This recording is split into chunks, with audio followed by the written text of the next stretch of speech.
Assalamualaikum warahmatullahi wabarakatuh. Sahabat Tiga Laki, kembali kita akan membahas tentang pembentukan subprovinsi dan provinsi Sumatera Selatan.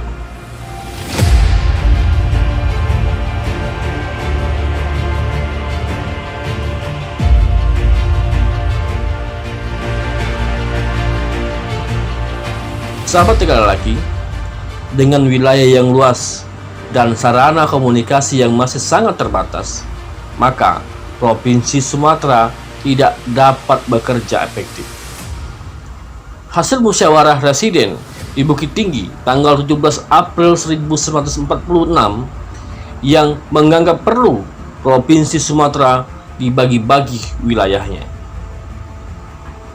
Usul ini dapat diterima oleh DPR Sumatera dalam sidangnya 18 April 1946. Demikian juga pertimbangan wakil pemerintah pusat pada tanggal 15 Mei 1946. Diumumkanlah pembagian wilayah Provinsi Sumatera. Untuk itu, Provinsi Sumatera dipecah menjadi 3 subprovinsi, yaitu Subprovinsi Sumatera Utara, Subprovinsi Sumatera Tengah, dan Subprovinsi Sumatera Selatan dengan keresidenan Palembang, Lampung, Bengkulu, dan Bangka Belitung. Ditunjuk gubernur muda menjadi koordinator di wilayah subprovinsi yang bertanggung jawab ke Yogyakarta, kala itu sebagai pusat pemerintahan. Dengan demikian, terjadilah pemusatan pemerintahan menurut daerah subprovinsi yang masing-masing bertindak menurut kondisi daerahnya. Pada tanggal 17 Mei 1946, gubernur muda subprovinsi Sumatera Selatan dilantik, yaitu Dr. Akagani. Dalam rangka lebih mendekatkan Sumatera dalam pengaruh pusat, Akagani membuat suatu lembaga yang disebut Badan Koordinasi Pertahanan Sumatera atau BKPS.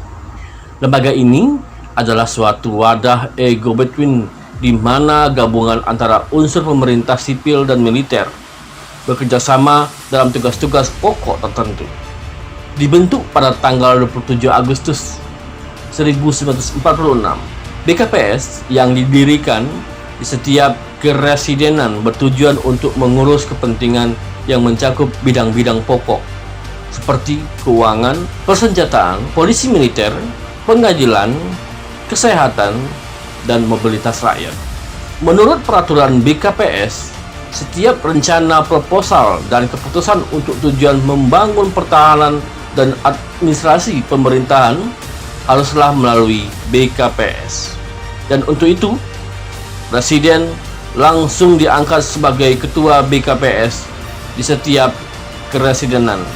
Susunan BKPS di Keresidenan Palembang terdiri dari Presiden Dr. M. Isa sebagai Ketua, Kolonel Bambang Utoyo sebagai Komandan Divisi 2, Wakil Ketua, dengan anggota RM Utoro, Agus Rahman, AS Matci, Nungci AR, Dr. Selamat Prawinoto.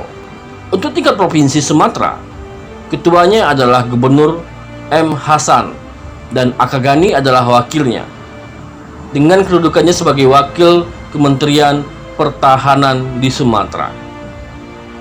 Anggota-anggotanya adalah Lejen R. Suharjo Harjo Wardoyo, Komandamen Tri di Sumatera, Dr. Gindo Siregar, Wakil Ketua DPR Provinsi Sumatera, dan sekretaris adalah Kolonel Hasan Kasim, Dirjen Wakil Kementerian Pertahanan di Sumatera.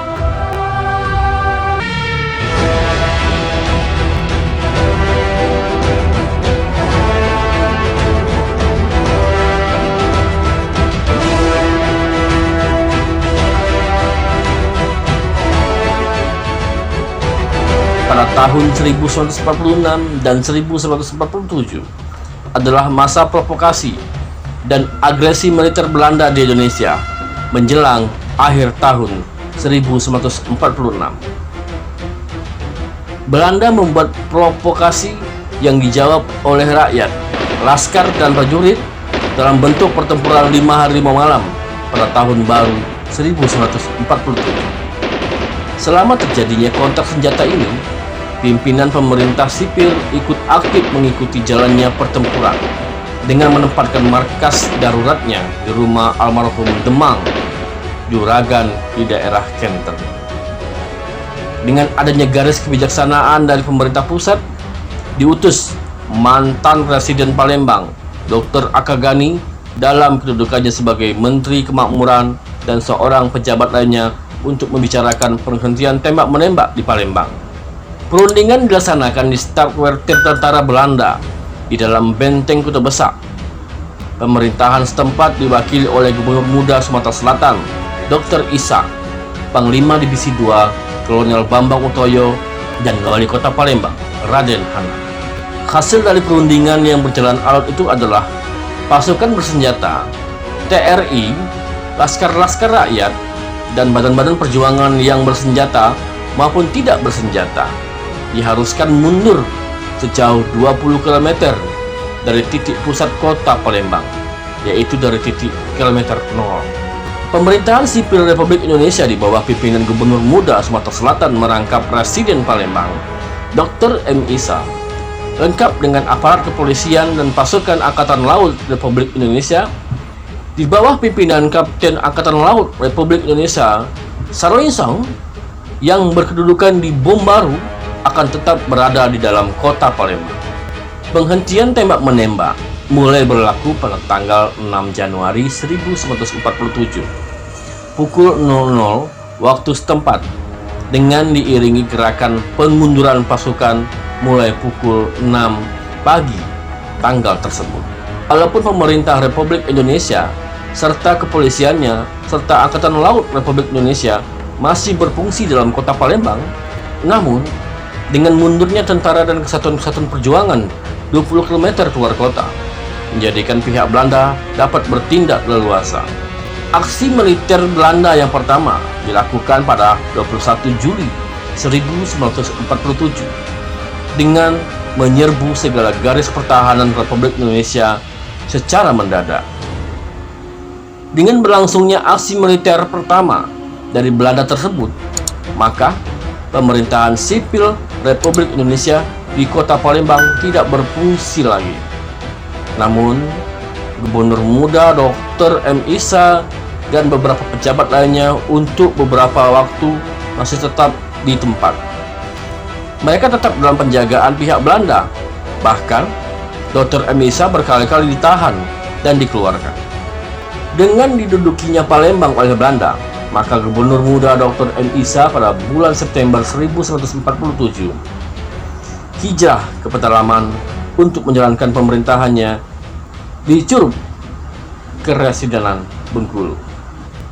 Akibat aksi militer pertama tersebut lebih memperburuk lagi komunikasi antara pemerintah provinsi dan subprovinsi. Di samping itu, pemerintah subprovinsi telah melaksanakan hubungan dengan pusat pemerintahan Republik Indonesia secara langsung. Dengan Undang-Undang Nomor 10 Tahun 1948, maka Sumatera dimantapkan menjadi 3 provinsi, yaitu Provinsi Sumatera Utara, Provinsi Sumatera Tengah, dan Provinsi Sumatera Selatan yang terdiri dari Keresidenan Palembang, Keresidenan Lampung, Keresidenan Bengkulu, dan Keresidenan Bangka Belitung. Kedudukan ketiga provinsi ini bersifat otonom. Untuk wakil pemerintah pusat terdapat Komisariat Pemerintah Pusat di Sumatera. Gubernur Provinsi Sumatera Selatan yang pertama adalah Dr. M. Isa yang dilantik oleh Presiden Republik Indonesia di Bengkulu pada pertengahan tahun 1948, sedangkan pada tanggal 20 Oktober 1948 DPR Provinsi Sumatera Selatan dilantik. Dipilih pula Badan Pekerja DPR Provinsi. Pembentukan DPR Provinsi Sumatera Selatan dan Badan Pekerjanya adalah sebagai pelaksanaan Undang-Undang Nomor 10 Tahun 1948.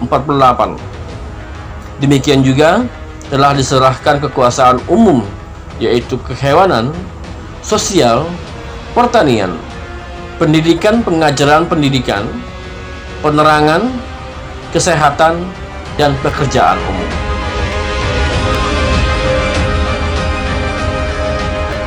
Sahabat tinggal lagi, cukup menarik memang pembahasan kita tentang Provinsi Sumatera Selatan. Minggu depan, kita akan bicara tentang Daerah Militer Istimewa Sumatera Selatan.